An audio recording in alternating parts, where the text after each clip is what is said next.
Parlamentar do Chega. Faça favor, Sr. Deputado. Muito obrigado, Sr. Presidente. Sr. Presidente, na sua pessoa, cumprimento todos os senhores deputados presentes na Comissão e dou as melhores boas-vindas ao Sr. Bastonário dos Farmacêuticos e a toda a sua comitiva que veio da Ordem dos Farmacêuticos. Hoje recebemos aqui o Dr. Hélder Mota Filipe, na qualidade de bastonário, para nos falar sobre a ruptura dos medicamentos. O Sr. é professor associado da Faculdade de Lisboa, de Farmácia. O Sr. já foi presidente do Infarmed. O Sr. foi eleito bastonário da Ordem dos Farmacêuticos com 65% dos votos.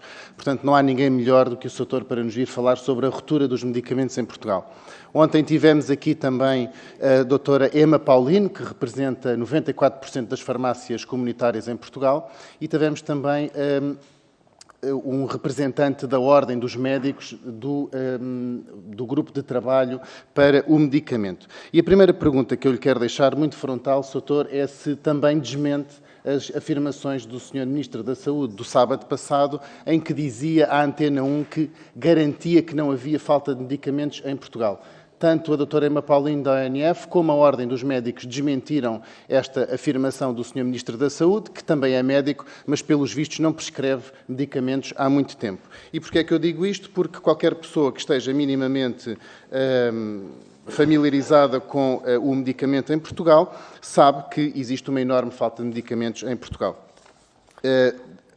A própria Associação Portuguesa dos Administradores Hospitalares indicou que 27% das unidades hospitalares em Portugal apontavam rupturas de medicamentos, com rupturas de estoques regulares, que 32% das unidades hospitalares em Portugal têm rupturas mensais e que 23% semanais e 18% diárias. Portanto, são números que não podemos escamotear e que denotam uma enorme gravidade da situação da ruptura dos medicamentos em Portugal. Ainda que, muitas vezes, a tutela, o Ministério da Saúde e o Governo diga que estas rupturas são de caráter provisório, o que nos tem sido dito é que este caráter provisório tem tido uma apresentação definitiva e a própria doutora Emma Paulino nos disse aqui ontem que já desde 2012 que se sente esta ruptura de medicamentos em Portugal. Aliás, o próprio Infarmed, como o Sr. sabe muito bem,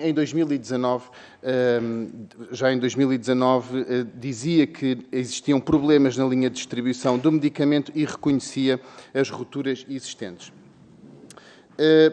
Também na área das soluções, porque não estamos aqui só para fazer o diagnóstico da situação e, portanto, pedindo ao Sr. que nos fizesse um diagnóstico da situação de como é que está a ruptura dos medicamentos em Portugal e, sendo representante de todos os farmacêuticos, gostava que nos desse uma leitura de tanto dos farmacêuticos a nível hospitalar, portanto, da farmácia hospitalar, como da farmácia comunitária, qual é a visão da Ordem sobre o estado da arte atual, o estado da arte do medicamento, e a Ordem dos Farmacêuticos é, com certeza, a melhor associação profissional para nos dar esse feedback.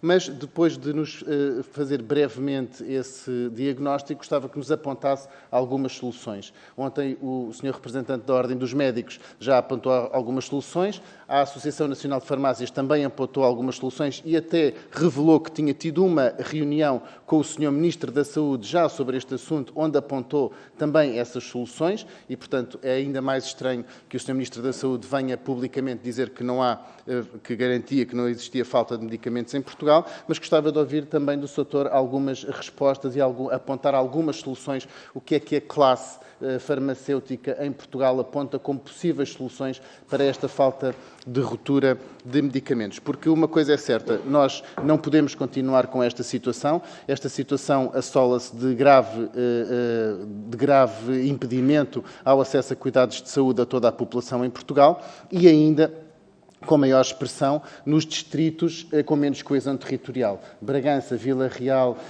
dos distritos mais distantes das cidades e mais distantes do litoral, apontam para maiores rupturas do medicamento, maiores faltas. Temos até já publicamente, já tínhamos recebido aqui no Correio do Cidadão no Parlamento, mas também temos já publicamente nos meios de comunicação relatos de pessoas que, tendo a sua prescrição, vão a 2, 3 farmácias, não encontram o seu medicamento e se dirigem a Espanha, principalmente nestes distritos com menos coesão territorial nacional, para poderem aviar o seu receituário, obviamente perdendo a comparticipação a que teriam direito no Estado português.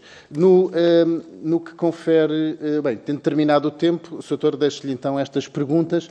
Sei que o tempo aqui é escasso e que poderia estar largos minutos a falar sobre este tema, mas peço-lhe a maior pragmatismo e que encare a situação com sinceridade e frontalidade. Muito obrigado.